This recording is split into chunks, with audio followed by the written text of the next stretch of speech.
Hello everyone, welcome back to my channel. Radhe Krishna. कैसे हैं आप लोग। आज है 16 फरवरी और दिन है सोमवार।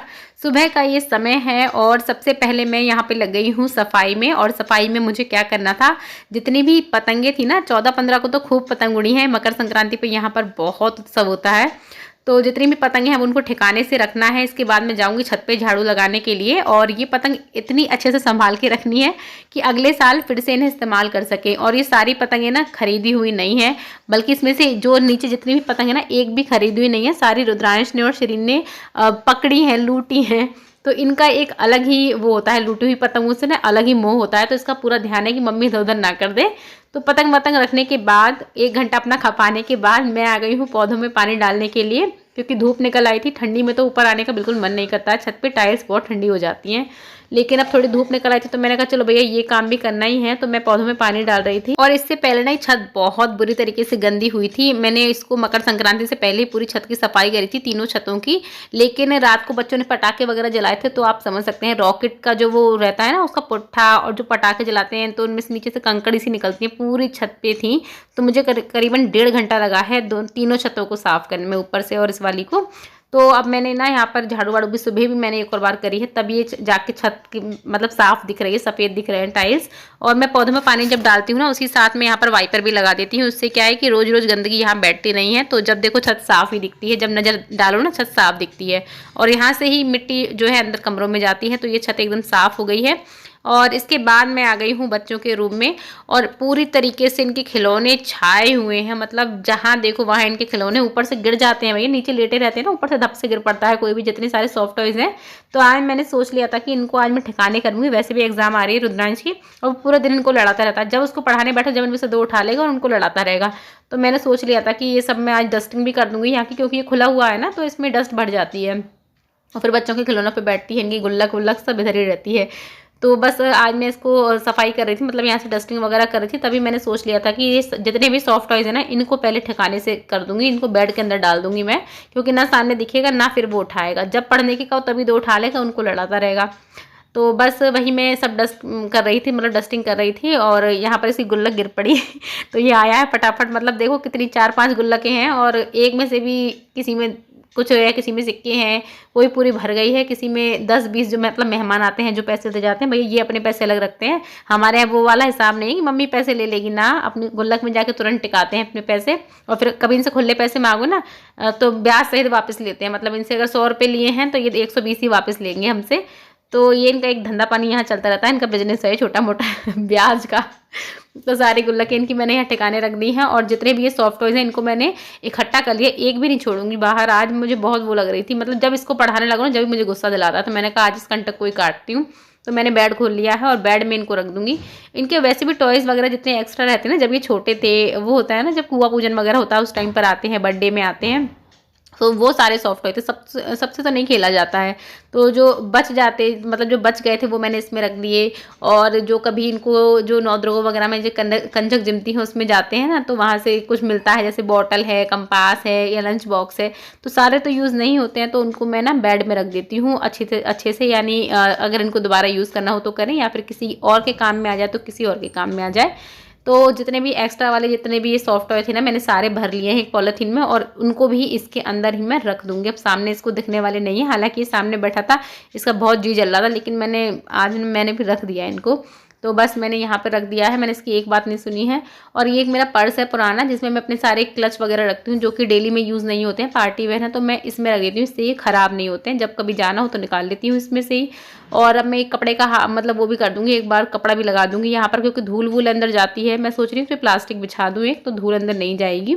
तो बस यहाँ पर मैंने डस्टिंग कर दी है एक बार बेड की भी। और अब मैं इस फॉर्म के भारी भरकम से गद्दे को पूरी मेहनत के साथ यहाँ पर बिछा दूँगी। और ये एक वेलवेट का चादर है बच्चों का, इसको भी मैंने झटक दिया है। मैं सोच रही थी इसको बदल दूँ, लेकिन अभी इनके मन में नहीं है इसको बदलवाने की। अभी इनको यह है कि 1-2 दिन हम और इस पर लेटेंगे, क्योंकि इसके बाद मेरे पे एक और वेलवेट का चादर तो है नहीं। तो मैं यहाँ कॉटन बिछाऊंगी, और इनको इस पर मज़ा आ गया है। तो मैंने कहा चलो कोई बात नहीं, 2 दिन बाद बदल दूँगी। मैंने अच्छे से धूल वूल इसमें से झटक दी है और अब मैं इसको बिछा दूँगी और इसके बाद इनके जो मतलब जो बेडिंग वाला काम है वो ख़त्म हो जाएगा। और इस बीच मैं आ गई हूँ अपने लिए फ़ेस पैक लेके, क्योंकि भाई इन सब कामों के बीच में अपनी केयर करना भी ज़रूरी है, जो हम हमेशा छोड़ देते हैं या फिर भूल जाते हैं। तो मैंने बेसन वाला फ़ेस पैक ये बना लिया है और इसको मैं लगा लूँगी पूरे फेस पे, क्योंकि सर्दियाँ बहुत है ना, साबुन या फेस वॉश कुछ भी लगाओ बहुत ज़्यादा रूखापन आ जाता है, लेकिन इससे ठीक रहता है। तो मैं ये कह रही थी ना कि मतलब सारे कामों में हम अपनी केयर छोड़ देते हैं। हम क्या सोचते हैं पहले ये कर लें फिर करेंगे, ये कर लें फिर करेंगे, या फिर रात को करेंगे या फिर शाम को करेंगे, उन सब चक्करों में ये रह जाता है। तो हम मतलब मैं तो यही करती हूँ और मेरे ख्याल से यही हमें करना चाहिए कि काम के बीच में ही जो अपनी स्किन केयर है या फिर जो अपनी हेयर केयर है ना वो कर लेनी चाहिए। जैसे ऑयल लगाना है हेयर वॉश से पहले या फिर फेस पैक लगाना है नहाने से पहले। तो अभी मेरा पोंछा बाकी है, यहाँ से झाड़ू वाड़ू तो मैंने निकाल ली है, पोंछा बाकी है, तो इससे पहले मैंने लगा लिया। अगर मैं अभी नहीं लगाऊंगी ना तो फिर मैं सोचूंगी शाम को और फिर मैं लगाऊंगी नहीं, क्योंकि फिर कामों में लग जाते हैं ना, फिर ये रह जाता है। और अपनी केयर करना भी ज़रूरी है भाई, घर चमक रहा हो चेहरे पे 12 बज रहे हो फिर वो भी अच्छा नहीं लगता। फिर मतलब कहीं पे जाना तो अचानक से जब अपना फेस कभी देखो तो उस पर ज़्यादा मेहनत करनी पड़ जाती है। इससे बढ़िया थोड़ी थोड़ी सी केयर है ना कर लेनी चाहिए, वीकली या फिर एक दिन छोड़ के कर लेनी चाहिए। तो फिर बहुत ज़्यादा मेहनत अपनी फेस के ऊपर नहीं करनी पड़ती है, बहुत सारा मेकअप नहीं लगाना पड़ता है और एक नेचुरल सा ग्लो रहता है चेहरे के ऊपर। तो अपनी केयर करना भी ज़रूरी है। तो अब मैं यहाँ पर पोंछा करूँगी, फेस पैक जब तक सूखेगा ना तब तक ये मेरा पोंछा हो जाएगा, इस कमरे का भी और इसके बाजू वाले कमरे का भी। तो यही मैं करती हूँ, काम के साथ साथ में ही अपनी केयर जो है वो करती रहती हूँ। और यहाँ पे मैंने मतलब मैं गाने वाने लगा देती हूँ, जब मन चाहे भजन लगा देती हूँ, कभी मन चाहे गाने लगा देती हूँ। इससे क्या होता है कि काम में मन लगा रहता है, लगातार काम करते रहो ना। एक तो ठंडों के दिन है, फिर सुबह से जब लगातार काम में कितनी बार ऐसा लगता है कि यार हम काम ही काम करे जाने, बोर हो जाते हैं। तो मैं क्या करती हूँ कितनी बार तेज़ से आवाज़ में या तो गाने लगा देती हूँ या फिर भजन लगा देती हूँ। ज़्यादातर मैं ना भजन ही लगा देती हूँ बाकी बिहारी के, और उनको सुनती रहती हूँ। तो वक्त का पता भी नहीं चलता है, मन भी लगा रहता है और मतलब थकान भी नहीं लगती है। और एक्सरसाइज वगैरह तो मैं अपनी सुबह ही निपटा लेती हूँ, तो उससे भी एक एनर्जी बनी रहती है। सूर्य नमस्कार कर लो ना तो उससे एक एनर्जी से बनी रहती है, भले मैं 5 ही करूँ पर कर लेती हूँ। और आजकल मैंने एक नई एक्सरसाइज भी चालू करी है, वो डांस वाली जुम्बा बोलते हैं, तो मैंने वो भी शुरू करा है हालांकि मुझे परफेक्टली नहीं आया, पर मतलब मज़ा आता है करने में, बोर नहीं होते। सर्दियों के दिन में ना अपने आप को खुश रखना पहले ज़रूरी है। हर एक काम से ये लगता है अरे यार इसको छोड़ दो, इसको छोड़ दो। थोड़ा काम इस तरीके से हम करें ना कि उसमें मज़ा ढूंढ ले, अपना थोड़ा इंटरेस्ट ढूंढे। जैसे मुझे गाने का शौक है, म्यूज़िक का सुनने का, भजन का, तो मैं वो इसमें लगा देती हूँ। तो मेरा काम में मन लगा रहता है, बोर नहीं होते मतलब काम से। और काम तो करना ही है, ऐसा तो है नहीं आज नहीं करा कल नहीं करा, भाई ये डेली के काम है, इन्हें छोड़ नहीं सकते हैं। हाँ सर्दी है तो मैं ये भी कर देती हूँ कि ऊपर वाले इन कमरों में वैसे कोई खास आता नहीं है, ज़्यादातर हम नीचे ही रहते हैं, तो नीचे का डेली करती हूँ। इसमें एक दिन छोड़ के, अगर जिस दिन ज़्यादा सर्दी है छोड़ भी देती हूँ पोंछा, एक दिन छोड़ के लगा लेती हूँ। लेकिन फ़िलहाल में इतनी ज़्यादा भी नहीं है कि मुझे छोड़ना पड़ जाए। और बच्चे पढ़ते हैं तो फिर मैं यहाँ पर क्लीनिंग डेली बेसिस पे ही कर देती हूँ। तो कमरा मेरा ना भजन सुनते सुनते और आप लोगों से बातें करते करते पूरा क्लीन हो गया है। और अब बच्चे आएंगे तो आराम से यहाँ पे सोएं, स्कूल से आने के बाद शरीर सोती है थोड़ी देर, तो सोएं पढ़ें कुछ भी, फिर उनको एक साफ़ मतलब कमरा देख के, कोई भी हो बच्चे हों या बड़े हों, एक साफ़ चीज़ को देख के, एक साफ़ जगह को देख के पॉजिटिविटी आती है, काम करने का मन करता है। वहीं बिखरा हुआ कमरा हो तो बच्चों में अपने आप ही आलस आ जाएगा, वो कहाँ से पढ़ने बैठेंगे।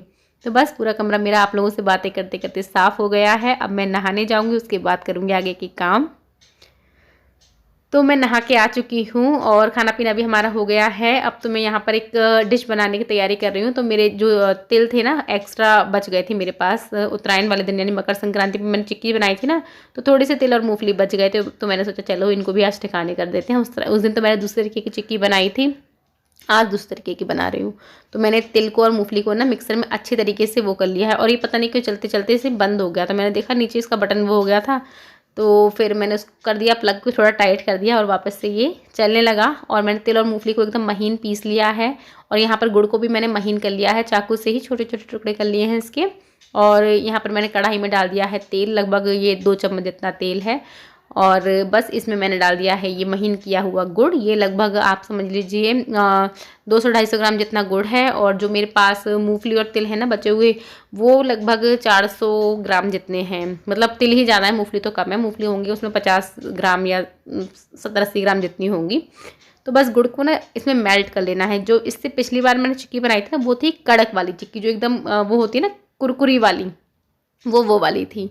लेकिन आज जो मैं बना रही हूँ ना, ये एकदम सॉफ्ट वाली रहेगी और इसको कोई भी खा सकता है, मतलब जिसके बुजुर्ग हैं ना, जो वो वाली नहीं चबा पाते हैं, वो ये वाली आराम से खा लेंगे। तो मैं स्पेशली वैसे भी मम्मी की वजह से ही बना रही हूँ ये। तो मैंने एक थाली में पहले से घी का हाथ लगा लिया है और गुड़ देखिए बस मेल्ट हो इतना ही इसको करना है, बहुत ज़्यादा इसको डार्क नहीं करना है। तो बस मैं इसमें धीरे धीरे करके मैंने इसमें डाल दिया है जो अपना तिल और मूँगफली थी ना पिसी हुई, जो मिक्सर में ग्राइंड करी थी, वो मैंने इसमें डाल दी है और इनको मिक्स कर लूँगी मैं अच्छे तरीके से। और गैस मैंने इस टाइम पर स्लो कर दी है, फास्ट नहीं करना है क्योंकि इसको हमें कड़क भी नहीं करना है। तो बस इन सब चीज़ों को मैं मिला लूँगी आपस में, गुड़ के साथ दोनों चीज़ों को यानी मिला लूँगी।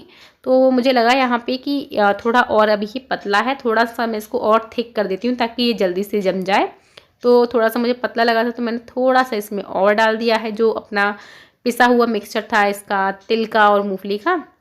हालाँकि फिर भी थोड़ा-सा बच गया, उसका मैं इसके बाद बना लूँगी, लेकिन अभी इतना इनफ रहेगा, यानी इतने गुड़ के साथ इतना बन जाएगा। मैंने अंदाज़े से किया था क्योंकि एग्जैक्ट नाप पता हो तो हम नाप का लेते हैं, ये तो बचा हुआ था, मुझे नाप नहीं बैठ पा रहा था। तो बस मैंने इन सब चीज़ों को मिला लिया है अच्छे तरीके से और इसका टेस्ट बहुत अच्छा आता है। और इसको बस मैं इस थाली में ही फैला लूँगी जिसमें कि मैंने घी का हाथ लगा के रखा है। इससे क्या होगा कि जल्दी से निकल जाएगा, इसमें चिपकेगा नहीं। और ये वाली चिक्की ना बहुत अच्छी लगती है। आप अगर वो साबुत वाली तिल की नहीं खाना पसंद करते हैं तो आपको ये वाली बहुत अच्छी लगेगी। तिल का इसमें टेस्ट भी आता है, मूँगफली का टेस्ट भी आता है और बहुत सॉफ्ट सी लगती है, बिना खोए के भी ना बहुत सॉफ्ट लगती है। और इसमें मेहनत भी नहीं लगती है, फटाफट से बन जाती है।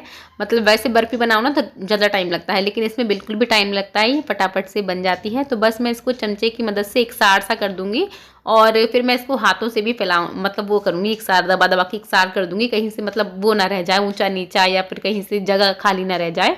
तो फिलहाल ये काफ़ी गर्म है, मेरे हाथों में गरम-गरम लग रहा था और अभी ना 2-3 मिनट हो चुके हैं। तो इसको ना गरम-गरम में ही कट लगा देना है, जो कट करना है ना वो गरम-गरम में ही कर लेना है। तो यहाँ पर जो बर्फ़ी की डिज़ाइन है उस तरीके से मैं कट कर ले रही हूँ क्योंकि ठंडा होने के बाद ना फिर जम जाएगा, फिर टूट के वैसे टुकड़े निकलेंगे। निकल फिर भी जाएगा लेकिन टुकड़े से निकलेंगे, लेकिन ऐसे निकालेंगे तो चौकोर-चौकोर इसके पीस निकलेंगे। तो पहले जो 5 पीस हैं वो मैं भगवान के भोग के लिए निकाल रही हूँ और इसके बाद आप लोगों को भी मैं टेस्ट कराऊँगी, पास से दिखाऊँगी कि ये कैसी बनी है। और वीडियो भी आपको कैसा लगा है आप लोग मुझे बताइएगा। वीडियो पसंद आया हो तो वीडियो को लाइक कीजिएगा और अगर आप मेरे चैनल पर नए हैं तो चैनल को सब्सक्राइब कीजिएगा। तो चलिए मैं आप लोगों को सबसे पहले टेस्ट करा देती हूँ, आप लोग भी खा लीजिए।